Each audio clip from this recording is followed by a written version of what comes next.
This week on the BackTable podcast. Yeah, I think it's been great. I'm now about 8 years out from training, and I think I needed this jolt of re-energization.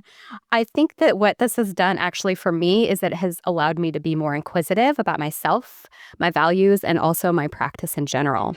So one of the things I've found really interesting here is for your kind of maintenance of certification here, part of what you have to do is you have to do a yearly clinical audit. So all of us, everyone has to basically audit their own charts over the year and then decide, look at one specific thing and give a presentation to their peers about it.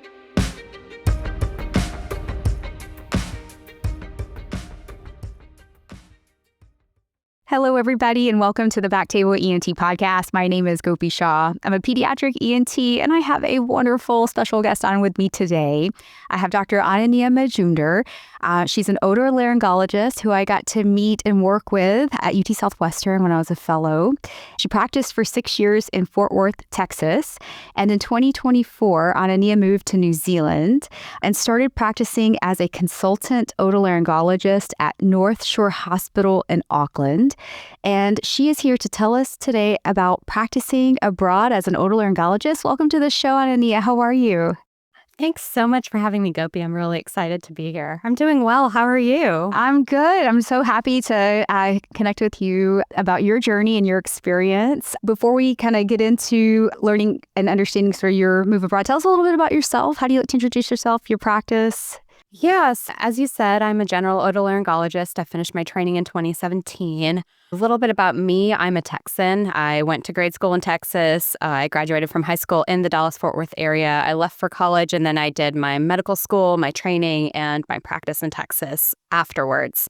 I'm married with 2 little kids, and part of my journey with coming to New Zealand is really about reclaiming time for myself and my family and really crafting a life that we love.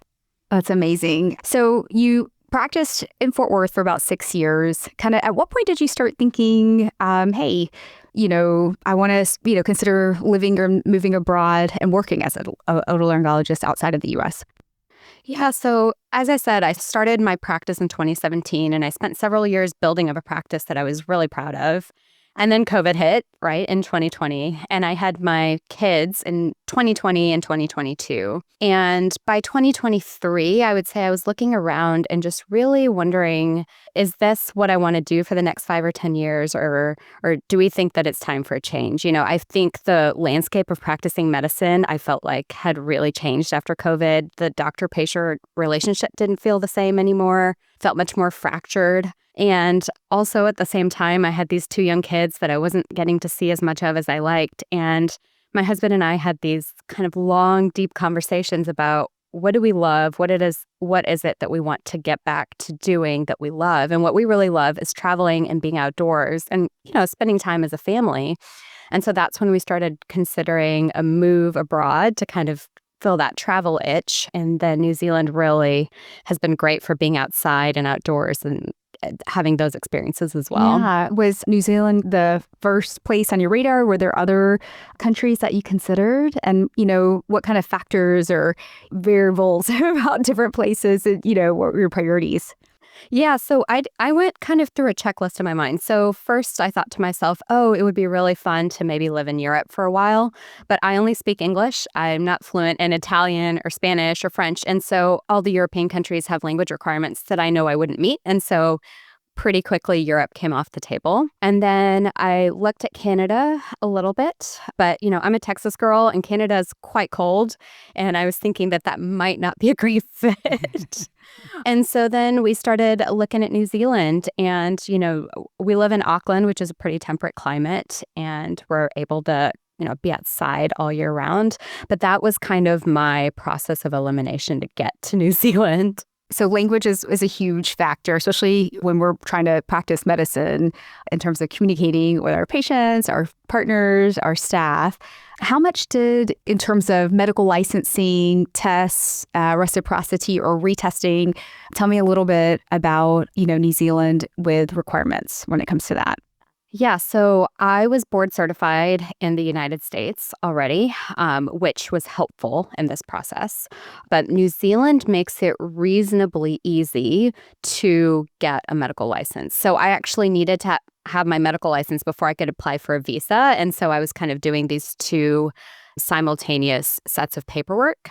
But there's essentially multiple streams of medical licensing here. So the quickest stream is a locums pathway. So basically, you submit your credentials and then you submit that you have essentially a job lined up, and your employer has to submit paperwork saying that you'll be supervised, essentially. So there has to be somebody who is fully licensed in New Zealand who is available for supervision, essentially, under a locums license. I see. So you have to find the job first. Yes. And more commonly through a locums, a temporary type of position in New Zealand, and then work with them to help you start a medical license first. Yeah. So you don't have to come as a locums position. So I came as a permanent position, not as a locums position. But the locums license can be given up pretty quickly, if that makes sense. And so while you're working on your more permanent licensing, which takes a lot longer, you still have a license to practice, because when you're moving abroad, you also need a visa. You need to be legally allowed to live and work and earn income in that country. And so part of the visa application was showing that I had a job, showing that I, had fulfilled the requirements for that job. And part of that was showing that I had a license from the medical council in New Zealand. Got it. So how did you find job postings and job availabilities? Because it sounds like that was step one, is securing a job, and then everything else, what you had to do, there was like a pathway for that. But did you have contacts, like otolaryngology contacts in New Zealand? New Zealand's a big country. How did you know to look in Auckland? How did you navigate that? Yeah, so the way I actually found several of these job postings is I was on the Canadian Society of Otolaryngology job page, and I was perusing it regularly, and there was a couple of jobs that popped up. And so when I was applying, there were 4 jobs in the country for ENT available. And so I just reached out to all 4 of them. And New Zealand is actually a pretty small country. We moved from the Dallas-Fort Worth Metroplex, which is 8 million people, and the entire country of New Zealand is 5 million people, 5.5. And so there's not going to be as many job openings as, in the United States. And so I reached out to everybody. And then I talked with 3 of the groups, and then we really looked at location and weather, and also moving from a big city. We felt it would be a really huge cultural shock to move to, a small town of 100,000 people. And so that helped us land on Auckland, because we felt, we would have more opportunity to do things outside of work as well and meet new people. And so with the job positions that were available, like what is it? I think of potentially job positions in the United States where it's academics or privates, and within private groups, large group, small group. I think of clinic, OR. Is that sort of a similar setup, or was it hospital employee? How did that work?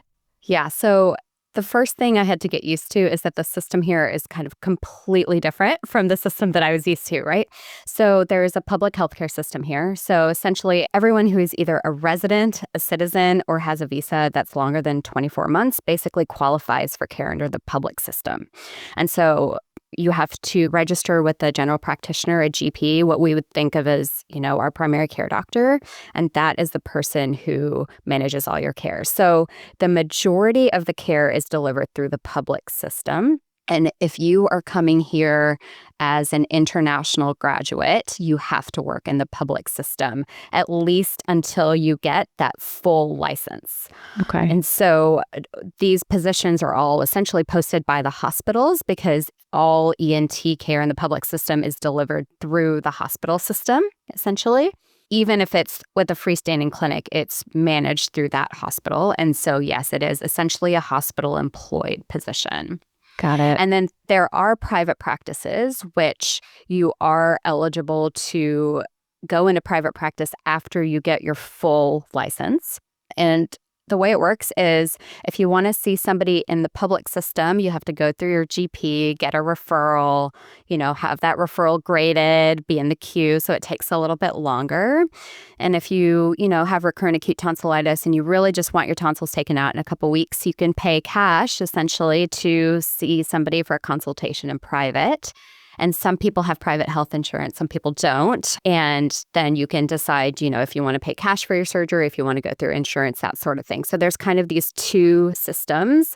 The really interesting thing is if there is a complication in private, you will be transferred to the public system and taken care of in the public system. So it's a really it is a mix. Like a tonsil bleed goes to the public hospital. Yes. Because the private hospitals are really not equipped for more than, they'll do the whole breadth of surgery, but as far as emergency care, they don't provide emergency care. I see. This is getting a little bit to the side, but if you're on call then for your private group or your patient that's a private patient, those patients then just go to if they have a tonsil bleed, for example, that tonsillectomy patient example, then they would just be told to go to the public hospital for care. Yeah, so a lot of the physicians here work in both public and private. And so everyone who works in the public system is in the call pool. Our pool is 1 in 11. It's quite reasonable. And the registrars the residents, we call them registrars here, they take first call. But all patients are told if you have, a tonsil bleed, if you have a epistaxis after sinus surgery, for example, that you go to the emergency system and you'll be dealt with in the emergency system or, in the public system. And I think it works because everyone is kind of doing both, or most people are doing both. So it doesn't necessarily feel like you're dumping all your complications on your colleagues. Yeah, which is kind of sometimes how it can feel here, I think, between the two pathways or systems that we have here. How long does it take to get a full medical license? And do you have to do extra testing or work for that? How does that work? That process took me 22 months, and I actually just got it last week. Congratulations. Thank you. It's actually a big deal. It was a lot of work. So basically for that process, the first thing I had to do was I had to submit all my documentation of me being a doctor to a third-party company to essentially verify that those documents are real, if that makes sense. So they do verification for all over the world. So my colleagues that are from South Africa, my colleagues that are from Ireland, kind of from anywhere over the world. So they basically confirmed that my medical school diploma is real, that my residency certificate is real, and that my board certification is real. So I had to do that first.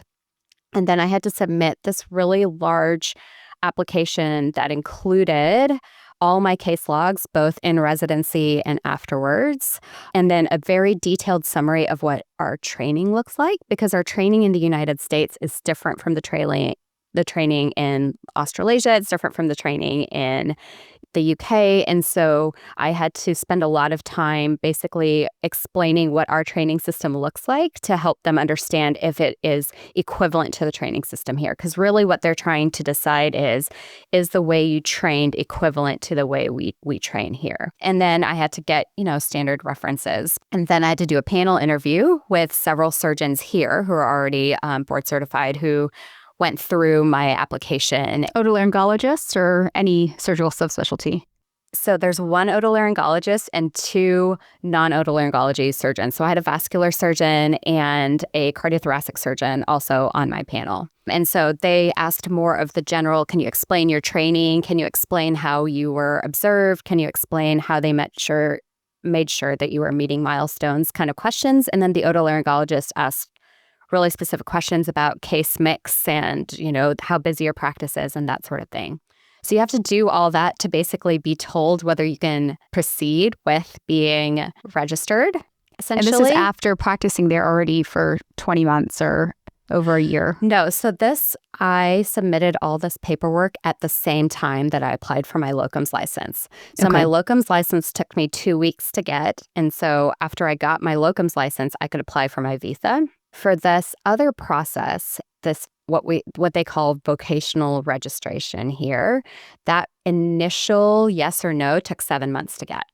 Okay. And then at that point, they said, yes, we agree. You likely are able to be vocationally registered here, but there are requirements attached to that. So you had to have an additional 12 months of supervision. And then at the end of that, you had to do this big, what they call a vocational practice assessment, which I did about a month ago. And so that involved essentially collecting patient feedback, collecting colleague feedback, both from physicians and our non-physician colleagues, submitting charts for chart review, and then having 2 other otolaryngologists from around the country come and shadow me for a day. They wanted to watch me operate. They wanted to watch me see patients in clinic. They wanted to interview my colleagues. So there was this big component at the end where they, again, wanted to make sure that they had impartial third party. And so that was the process. And that is what took 22 months from start to finish. Wow. Tell me a little bit about the differences in training. Now you're working with the residents or the registrars there. You've worked with residents and went through residency training in the U.S. How different is it? It is so different. And it's actually taken me a while to figure it out. So, in the U.S., you have to have an undergraduate degree, then you apply for medical school, and then at the end of medical school, you apply directly into the residency that you're interested in, right? And then once you finish your residency, you're able to apply for your board certification. Here in this system, which is the same as the British system, it's much more convoluted. So you go to medical school. Well, it's convoluted for me. It's hard for me to understand it. So you go to medical school straight out of high school. Medical school is 6 years. So the first couple of years is, the same anatomy, physiology kind of stuff we did. And the last few years is clinical. After you finish medical school, everyone is required to do a couple of what we would consider intern years. They're called house officers. So you have to do at least 2 years of this in anything. So you can do it in medicine, peds, psychiatry. Usually what people do is they rotate through and do different fields of medicine. So they'll do 3 months at one hospital doing one thing, 3 months at, doing another thing. And they have to do a minimum of 2 years for that. At this point, do they know that they want to do otolaryngology, for example? They might know, but they're not differentiated in any way. Okay. You're not applying to ENT. You have to do these general medicine years no matter what. And it's really designed to teach you, how to work in the system, right? How to call consults, do all that kind of stuff. Sometime in those 2 years, they're required to take an exam, kind of equivalent to our Step 1 exam, except when I was going through training, that Step 1 exam is really what determined, if you can apply to residency. Here, it's just a pass-fail. You just have to pass it at some point. It's another anatomy, physiology, biochemistry type of exam. And so after you do all that, and assuming you pass that exam, then you can be what they call a non-training registrar. So now you've done your couple of years as a general, per doctor that's doing all different fields of medicine. And now you're thinking to yourself, oh, I think I might be interested in doing ENT. So then you apply to be not on the training program, but be essentially part of the team at an ENT hospital where you're just learning. So you're part of the call pool, you do clinics, you help out in the OR, but you're not actually on what they call the training scheme. And so you do that for a couple of years before you apply for residency. Now, the interesting thing about residency here is it's a really small country. And so some years they only have 1 residency spot. Some year they have 3. This year they have 3, and they might have a couple of more later on in the year, which is actually a big year. So it was really exciting for our non-training registrars who got on this year. They just found out about a week ago. They were so excited. But this was a good year. And as you can imagine, 3 is not very many. Right. So essentially, when they go to apply for their ENT residency, it's a combination of your CV is scored. So they actually, the registrars know ahead of time exactly how the scoring works. So you get points for how much research you've done up to a certain maximum. You get points for how many non-training ENT runs you've done up to a maximum of, 6. And then you have to get these really, really detailed letters of recommendation. And essentially, they give you a score based off all this stuff. And they tell you, based on the number of spots that they anticipate they're going to have, they give out a certain number of interviews. So if they anticipate there will be 3 spots, they'll usually interview 3 to 4 times that number. And then if you don't get an interview, they actually tell you your ranking. So this year, 17 people applied. And so if you didn't get an interview, they will tell you, hey, you were 14th on the ranking. This is what your score was on these different things so that you can practice so that you can improve for the next year, basically. So you do all that, you have your interviews, and then they let you know if you made it or not. This year, like I said, they took 3 because essentially the way it works is you take your boards while you're still in training here. And so when I say there are 3 spots and there might be 3 more, it's because 3 of the senior residents just passed their board, so they know that they'll be done at the end of the year. And there's 3 more senior residents who are taking the next sitting of the boards in August. So there's a potential for there to be 3 more spots, but people will not know until they pass. And also, you can either start in January or you can start in, halfway through the year, depending on which of those spots you take. So it's a completely different system, and it's really confusing for me to wrap my head around. So it's not a match, and there's one program for the entire country. Yes. Wow. So there's only 200 odd ENTs in the whole country. And so the residents will actually go all over the country as part of their training. So they can request to be in certain places for certain amounts of time, but realistically, there's a training committee that's comprised of members from all over the country that kind of helps dictate some of that. Everyone has to spend at least some time in Auckland because Auckland is the most tertiary care out of the whole country. But, depending on where you are, you might want to spend a year in certain rural areas. You might want to spend a year in Christchurch if you have family down there. So people really travel throughout their 5 years of training, and they do get moving expenses. But if you can imagine, if you have a partner, you have someone else going through training, it can be really difficult. And people are really used to just being separate from their family for a little while if they need to be. So going back to the job search, the medical licensing, with the job search, how descriptive was like the job descriptions on the Canadian Society, when you found the job openings, like how much did they tell you in terms of, clinical needs looking for? Because I feel like here it's like looking for a laryngologist at a academic, whatever, and a rural or, big city, how much of that is in the job posting? Or is it just, general otolaryngologist needed in New Zealand?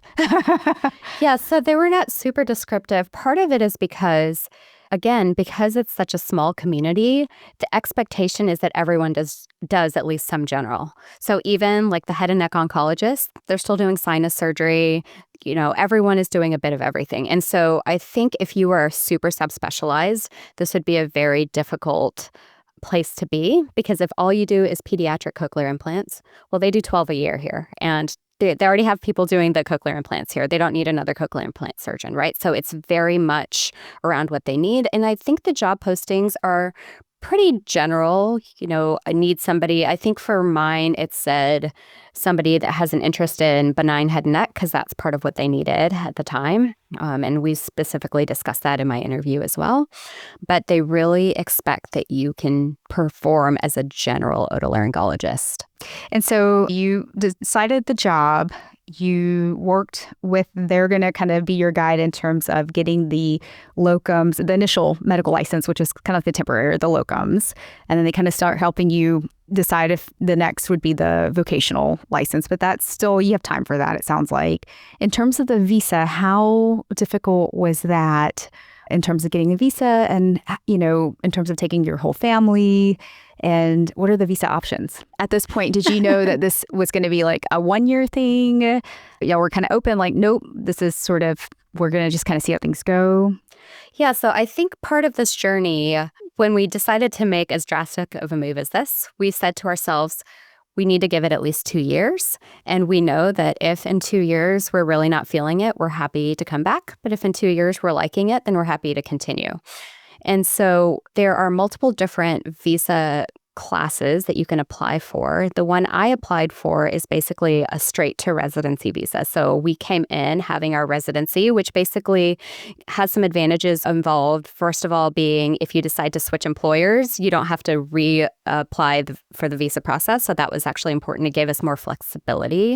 It also meant we had immediate access to the public healthcare system. Our kids could go to school, all that kind of stuff that you have to think about as well. We met with an immigration advisor just one time just to go through our application, but we're really lucky because our application was fairly straightforward. So you have to be under the age of 55. You have to pass a criminal background check. So we had to get FBI clearances. You have to have a medical screen. So all four of us had to see a doctor that was approved by Immigration New Zealand that did full physical, blood work, chest x-rays, examined the kids as well. Our kids are little, so they didn't need blood work. But, basically you had to pass a medical screen. That's a big portion of the visa application as well. And again, I had to submit my documentation that I had a job, documentation that I was qualified to work for that job. And then the last portion of the application was to prove that the people that were on my application were really and truly my family. So as you know, my husband's an attorney, so he spent a long time putting this really big 42-page document together, like documenting our entire relationship, essentially proving that we didn't just get married so that he could get a visa to come to New Zealand. But you have to really prove that you have a bona fide relationship with the people on that you're sponsoring on that application as well. But after we submitted that paperwork, it took less than 6 weeks to get our visa back. It was actually shockingly quick. Again, I think because we were lucky and we were healthy and we were reasonably young, and we kind of just went through and really made sure that there was no gaps in that application. So this might sound silly, but the immigration advisor that you spoke with to kind of help you navigate this process, was this from the New Zealand embassy or consulate, or where? So you can actually go to the... Like, who's going to know this information? Because I imagine the U.S., like a U.S. immigration officer or advisor is not going to know that. No, not at all. So you can actually go on the New Zealand immigration website, and they have a list of advisors.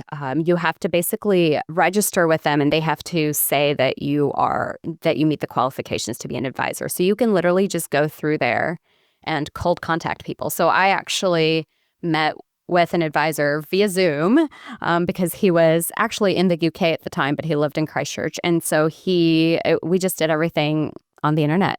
And then, okay, so now you have a job, you have your medical license, you have your visa now. And this sounds like this is about 3 months into this process. We're kind of, at least the fact that, okay, now we can go and I can start working there type of thing. What were your next steps? Did you find housing, like, before you went? Now what? So first you buy your plane tickets. You buy your one-way plane tickets. Yeah. So when you move here, they're really used to having international graduates come and work here. And so you get a whole relocation package, right? And so part of that relocation package is they'll pay for your first 4 weeks of housing. They'll pay for 4 weeks of a rental car. In addition to, they'll pay for your shipping of all your stuff and your flights. And as long as you work at least 12 months, you don't have to pay any of that back. And so the next step was basically to find housing. And what we did is we just found an Airbnb. We found an Airbnb close to the hospital for 4 weeks, knowing that it would be covered by that stipend. And we figured we'd figure it out when we got here. The housing system here was hugely different to what we're used to in the U.S. And so that I'm glad that we didn't try to do that from abroad, because I think it would have been a nightmare. Because what happens here is if there's a house that is available for rent, they basically do an open house, which lasts for 15 minutes. So you have 15 minutes to kind of run through that place. And then you decide if you want to try to rent it or not. You submit an application, and they decide if they want to use you or not. And the other thing is you have to put references in the country on that application. So when you don't know anybody in the country, it gets a little tricky. And so we used some of my colleagues at work as our references when we were starting out. Wow. Okay.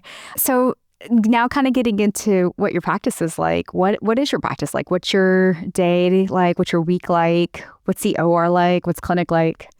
In the public system in New Zealand, the workforce is unionized. So the attendings have a union, the residents have a union, the nurses have a union. And because of that, the union has negotiated with the health system that at least 20% of your clinical time is reserved for admin. So I'm a full 1.0 FTE, but what my actual week looks like is I probably do about 3.5 days clinically. And then I have time for, tumor board, radiology conference, things like that are built into my 40 hours. And the rest of it is admin time. And so that's how a lot of people maintain working in public and private. What they do is they use that admin time. They do their admin time on their own time, and then they work in private in the times when they're not working in the public system. The biggest culture shock for me in the clinic, I would say all the equipment is the same, right? You have your scopes, you have your distal chips, you have all the same equipment. The biggest difference is in the rooming process. So in the US, right, you're used to kind of the medical assistant grabbing the patient and then going through this whole checklist with them, right? Let's double confirm your allergies. Let's go through your medical history, your surgical history, all the things you have to do essentially for a billing standpoint. And here the patient checks in and you, the doctor, just go grab them and chat with them and then you let them go. So that was a bit unusual and it took me a little bit of time to get used to that. And the other thing is the clinic day has a built-in 1 hour lunch break because people are big on taking breaks, which I was not used to. And so I just said to them, hey, can I just work through my lunch break and just get done earlier? And they were very confused, but they obliged. They're like, excuse me, because this affects all of our lunches. Yes, exactly. Like, excuse me.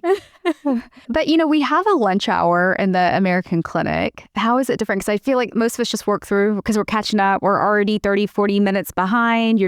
I feel like by the time I finish my notes from the morning, it's 1:00 and the patient's already being roomed in the afternoon. So is there really are you able to, if you had elected to keep your lunch break, would you have had the lunch break time? Or do you feel like, I don't know, I sometimes feel like I'm just catching up and still seeing patients. I actually think I would, because I think a lot of what I would spend time on is, going through, doing the billing side, submitting other paperwork, things like that. And so I don't have to do any of that, which I think was the biggest portion of the admin. So I'll sign some charts between patient visits, but I don't have a bunch of extra admin that I have to do in addition to that. I mean, certainly I send some emails, reach out to colleagues, do that kind of thing, coordinate care, but I've found it to be much less burdensome from an administrative standpoint. Now, so that's the clinic side. And then the other side is the OR. So a couple of things. So first of all, as a female doctor especially, I was really surprised. Everyone goes by their first name here.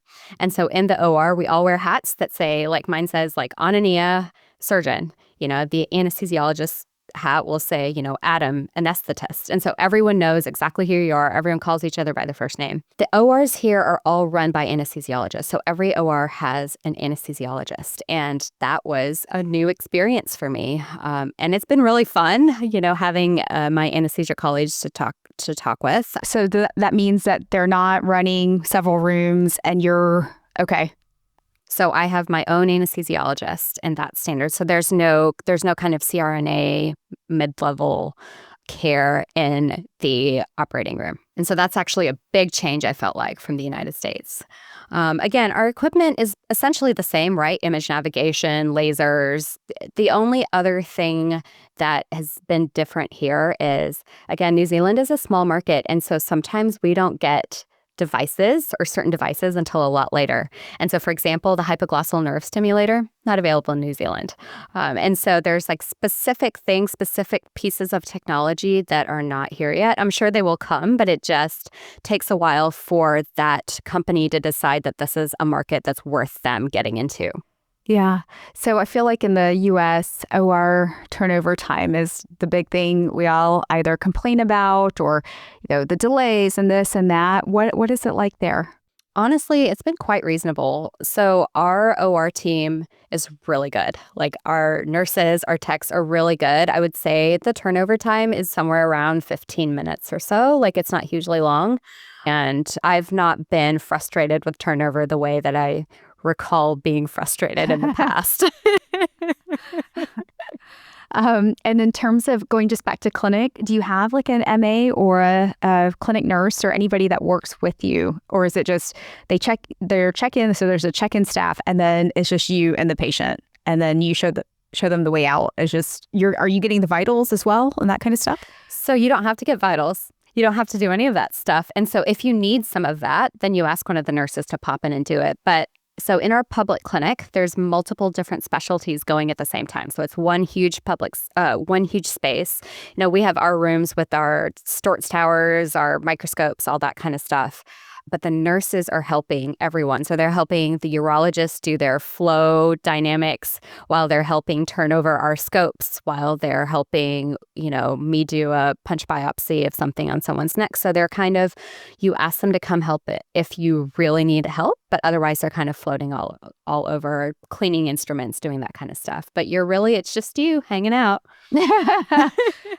And you'd mentioned, you kind of talked a little bit, I guess, about work culture with the scrub hats and the first names and kind of knowing who everybody is. Talk to me a little bit about, how different maybe work culture is compared to your practice that you had in Texas. What's it like there?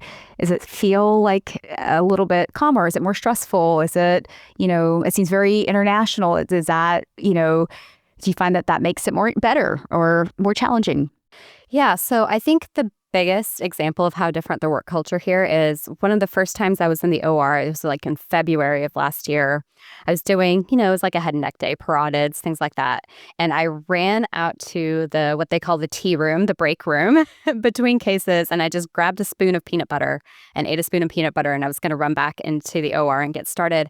And my resident looked at me and she said, "We eat real food here." Like, it was completely alien to her that you would just do that and not actually sit down and take a break and have a cup of coffee before starting. And so the culture here is really like, you stop, you eat, you have a chat, you maybe go for a quick walk, depending on. Now, you don't necessarily do that on OR days, but sometimes depending on your OR day, your team will say, "Hey, we really want to stop for lunch." And then you say, "Okay," and you stop for lunch. That sounds great, though, right? Like, you're kind of taking care of yourself, which I think probably leads to better, sense of self, less maybe fatigue and burnout, and probably better outcomes, because overall you're maybe in a better place. I don't know. I feel I'm better when I have a full stomach. Yes, no, for sure. I think the work culture here is really all about balance. I've found it really interesting that all my colleagues, so the other attendings, but also the residents and, the nursing staff, everyone has real hobbies, like real true hobbies. And one example of that is, we had our radiology meeting. We have it every other week. And one of the rhinologists really wanted to go over a CT scan, but he was on a fishing trip on his boat, like in the middle of the ocean. So he just zoomed in from his boat and just did the meeting and then went back to fishing afterwards. That's great. And so people have a really good sense of, I don't think work is this all-encompassing thing. And they're like, I need to get home. I need to get to my kid's soccer game. I need to do these other things. I need to go surfing, whatever it is. Yeah. And tell me about how your maybe relationship with patients are the same or different compared to your practice in Texas. I've found that patients here are generally really kind and really reasonable. So, I have this throat pain and you've treated me for reflux, you've treated me for these things, you've scoped me twice, you've scanned me, there's nothing there. They're just like, "Okay, thanks. Thanks for making sure I don't have anything bad." I think there's a general acceptance of, hey, there's not an answer for everything. And there's also a general acceptance of hey, our people are trying their best. And I think I've really enjoyed working with the patient population. They're really just generally kind, welcoming. When my patients find out that I'm new here, they will go out of their way to make me feel at home. One of my patients has taken my husband out fishing a couple of times, and one of them offered me her vacation home up north to go stay at. People are just generally kind. Tell me about maybe some of the challenges that you faced in this transition or just practicing, abroad, and have you overcome them or are still continuing to face them every day? So I think the challenges kind of fall into two different categories. So one is just life, right? So when you move across the world, you realize you've left your whole support system behind. You don't know anyone. You are starting from scratch, essentially. And so you have to be really diligent and very proactive in seeking connection, right? So if you sit at home, you're never going to meet anyone, right? You have to put yourself out there, keep going to things, showing up to things, hoping to make connections over time. So building your community is actually shockingly difficult, and that is part of the journey, right? We obviously had to figure out housing, we had to figure out banking, we had to figure out taxes, all of those kinds of things. But honestly, one of the hardest things for me was driving. Is the steering wheel on the right side or the left side?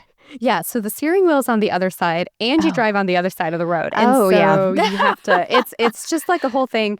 And you just have to remember like, okay, we drive on the left side of the road. When you go into traffic circles, you have to remember like which way you turn into the traffic circle. It's So like the backwards. driving, it's all backwards. And that actually, I get to work early so that I can park in an empty parking garage so I don't have to worry about accidentally hitting somebody's car when I'm parking. So, so life, challenging or sorting out the challenges of life was part of it. And then professionally, I had to show up and nobody knew me, right? Like I had to basically show up and show that I was competent. And especially when you're on call and you're walking into an acute airway into a hospital where you've never worked with a staff you don't know, an OR team you don't know, you really have to exude confidence and be able to develop rapport very quickly. So that has been the other portion of this journey is professionally, I'm starting all over. And so making that name for yourself all over again. Yeah. As you know, I've done some locums in the U.S., Atlanta, and starting some clinical work here in San Diego. And, you're new, you're the new person. And so, like you said, especially in the acute emergent situations, it's how do we establish rapport in teams quickly? Because there's a kid or a patient, whoever on the table that needs to get stabilized, get care, et cetera. So that can definitely be challenging, but I think it's also at this age, and I think like 10, 15 years ago when, you're younger and that's what you're kind of doing all the time. When you're older, I think it's actually a good thing because it's some self-awareness, I think that's got to come with it, especially once you're out in practice, out of training for after 3 to 5 years. There's something that's got to kind of maybe some character development that comes with this that's been hard, but I think I've been overall pretty grateful for that. But I hear you when it comes to that. What do you miss the most about practicing in the U.S.? I think the thing I miss the most is having all the toys, right? Like having every single gadget, just being able to text a device rep and trying something out immediately. And not just toys from a instrumentation standpoint, but also toys from a drug standpoint. So in ENT world in particular, it's been the biologics. They are available here, but they're not covered in the public system, and they cost about $25,000 to $30,000 a year here in New Zealand.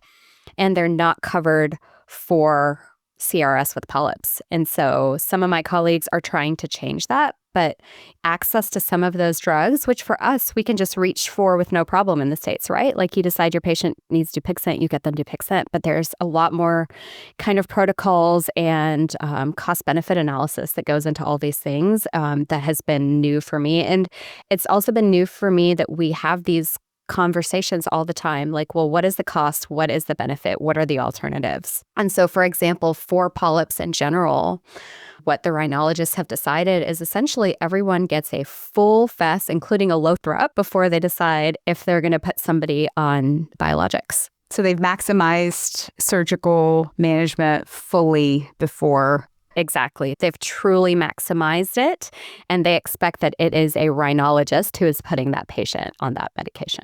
Wow. Okay. And then just overall, given you've had your U.S. practice, now are having your practice in New Zealand, how has it influenced how you practice medicine or practice ENT overall in your day-to-day, or how you think about patient care now? Yeah, I think it's been great. I'm now about 8 years out from training, and I think I needed this jolt of re-energization. I think that what this has done actually for me is that it has allowed me to be more inquisitive about myself, my values, and also my practice in general. So one of the things I've found really interesting here is for your kind of maintenance of certification here, part of what you have to do is you have to do a yearly clinical audit.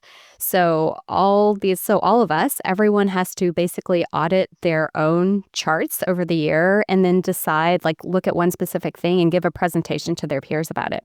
So I've sat in on these clinical audits for, somebody who's 20, 25 years out in practice, who's really thinking critically about this one tiny thing. Like, how am I doing my meotoplasty and how can I do it better, right? And here's my data, me comparing to myself to get better.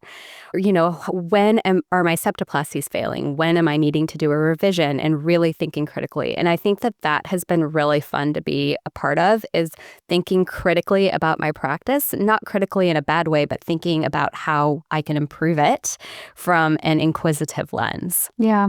And it sounds like there's time for that reflection and analysis built in your schedule.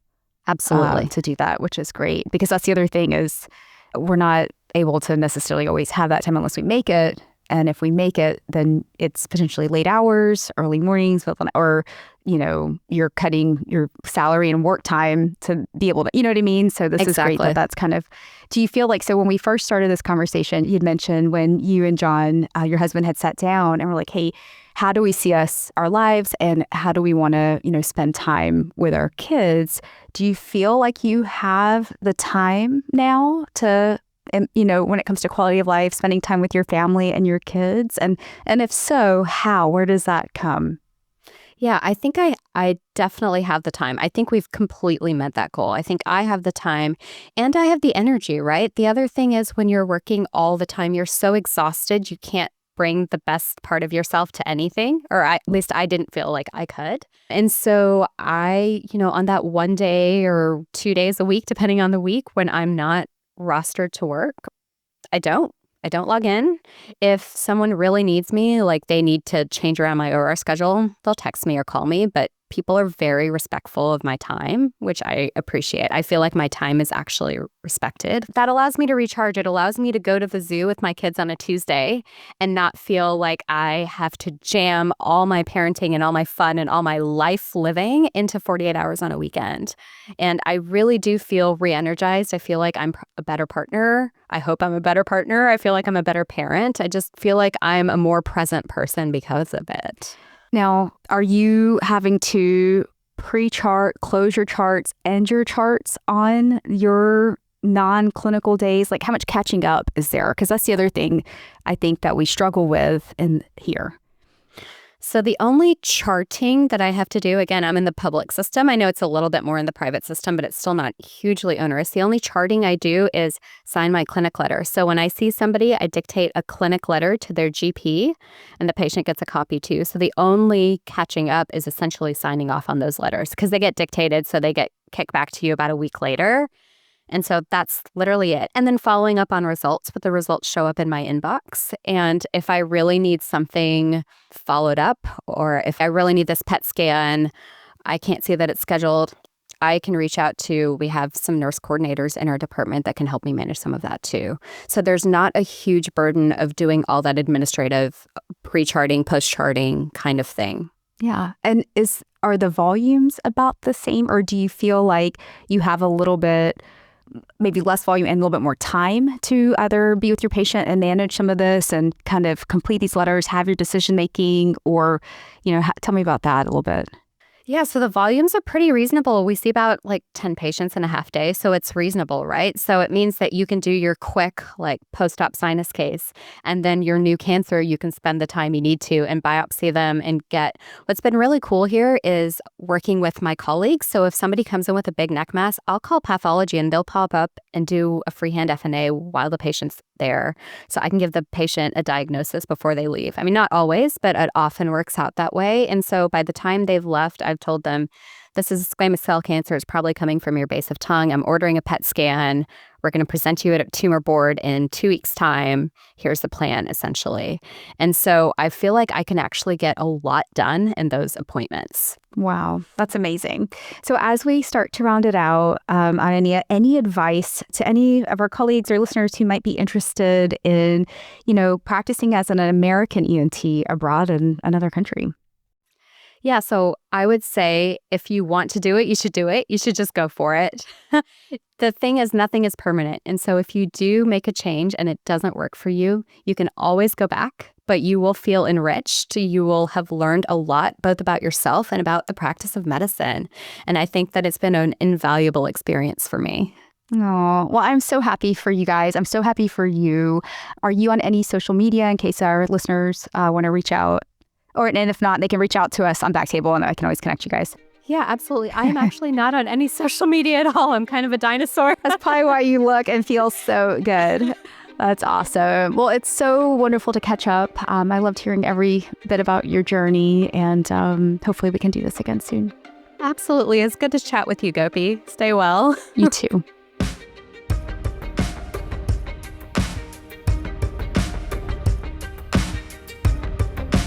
Thank you so much for listening. If you haven't already, make sure to subscribe, rate the podcast 5 stars, and share with a friend. If you have any questions or comments, direct message us at _BackTable ENT on Instagram, LinkedIn, or Twitter.